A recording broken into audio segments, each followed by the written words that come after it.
ముందుగా భగీరథ జయంతి సందర్భంగా మా సగర సోదరులందరూ కూడా నా నమస్కారాలు. అలాగే మన ఆంధ్రప్రదేశ్ ప్రభుత్వం తరపు నుంచి, కూటమి తరపు నుంచి డిప్యూటీ సీఎం గారికి కూడా మా కృతజ్ఞతలు తెలియజేస్తున్నాం. ఈ భగీరథ జయంతి జీవో కోసం మేము 2014 నుంచి కూడా పోరాడగా 2019లో మే నెల 22వ తారీఖుని ఇవ్వడం జరిగింది. 2019లోనే ఆ తర్వాత వైసీపీ ప్రభుత్వం వచ్చాక నామకర్తంగానే నడిపారు, కానీ ఎవరో కూడా ముందుకు నడిపించలేదు. మళ్ళీ అదే జీవాన్ని ఈరోజు మాట్లాడటం జరిగింది. అడగగానే మళ్ళీ దాన్ని డేట్ కాకోకుండా వైశాఖ శుద్ధ సప్తమి అన్నయ్య చెప్పినట్టు ఈయన మనిషి కాదు, మహర్షి, భగవంతుడు. ఇది ఒక క్షత్రియ వంశం. భగీరథుడి వంశం అంటే శ్రీరాముడి కంటే ముందు జన్మించిన వంశం.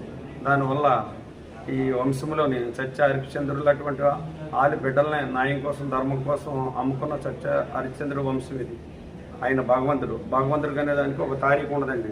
ఆయన పుట్టిన గడియలు తిథిని బట్టి వస్తుంది. వైశాఖ శుద్ధ సప్తమి రోజు శ్రీరామనవమి వెళ్ళిన రెండో శుద్ధ సప్తమి అండి. ఫస్ట్ సప్తమి కాకుండా ప్రతి సంవత్సరం డేట్ లేకోకుండా శుద్ధ సప్తమి రోజు వస్తుంది. అలాగే ఈ రోజు వచ్చింది. దాన్ని బాగా ప్రభుత్వం కూడా సహకరించి మాకు జీవో ఇవ్వడం జరిగింది. మేము జీవోతో పాటు తెలంగాణలో ఇప్పుడు ఏం చేశారంటే, కేసీఆర్ గారు ఉన్నప్పుడు అన్న చెప్పినట్టు చిన్న నీటిపారుదల శాఖ కానీ, పెద్ద నీటిపారుదల కానీ ప్రతి నీటిపారుదల శాఖ కూడా మిషన్ భగీరథ అనే ఒక పేరు పెట్టి ప్రతి ఇంటింటికి కూడా ఇంటికి ట్యాప్ ఎత్తే ఆ స్కీమ్ తరపు నుంచి వాళ్ళ పేపర్ మీద ఈ భగీరథుడి పేరుతో నీరు గంగను దివి నుంచి భూమి తీసుకొచ్చడానికి పేరు ఉండేలా చేశారు.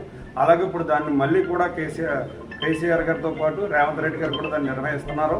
అలాగే అక్కడ 6 లక్షల రూపాయలు జీవోతో పాటు ప్రభుత్వం తరపు నుంచి ఒక 6 లక్షల రూపాయలు ఖర్చు పెట్టించి కార్యక్రమం చేస్తున్నారు.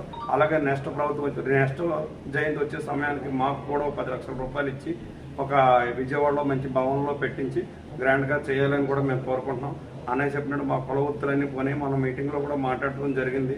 అందరికి కూడా ఇప్పుడు గౌడస్కి ఇచ్చినట్టు మాకు కూడా రిజర్వేషన్ కోటాగా మాకు 20%, 30% ప్రతి కాంట్రాక్ట్ వర్క్లో కూడా వర్కులు ఇవ్వాలని, అలాగే ఇచ్చినందుకు అందరికి కూడా మేము నాయకులందరికీ కూడా కృతజ్ఞత తెలియజేస్తూ, రాష్ట్ర వ్యాప్తంగా ప్రతి విగ్రహం ఉన్న కాడల్లా కూడా ప్రతి ఒక్కరు చాలా ఉత్సాహంగా, ఆనందంగా, ర్యాలీలుగా, అన్నదానాలు పెడుతూ చాలా ఉత్సాహంగా వాళ్ళ స్థానంలో ఉన్న ఎమ్మెల్యేలతోటి ప్రోగ్రాం బాగా చేస్తున్నారు. మా సగటు సోదరులందరూ కూడా ప్రతి ఒక్కరికి పేరు పేరున ఆ కృతజ్ఞత తెలియజేసుకుంటూ, హాల్ డిపార్ట్మెంట్స్ అందరికి కూడా ఇక్కడికి వచ్చిన ఎమ్మెల్సీ గారికి, మాతో పాటు సహకరించిన ఇతర బీసీ కులాలకి, ఈడీ గారికి, కలెక్టరేట్లో మొత్తం అందరూ వచ్చి ఇక్కడ మన బీసీ సంబంధించి అందరూ వచ్చి నిలబడి కార్యక్రమం పాల్గొన్న వాళ్ళందరూ కూడా మా కృతజ్ఞత తెలియజేస్తూ సెలవు తీసుకున్నాం. జై భగీరథ, జై భగీరథ, జై భగీరథ, జై భగీరథ, జై భగీరథ, జై భగీరథ, జై భగీరథ, జై భగీరథ, జై భగీరథ, జై భగీరథ.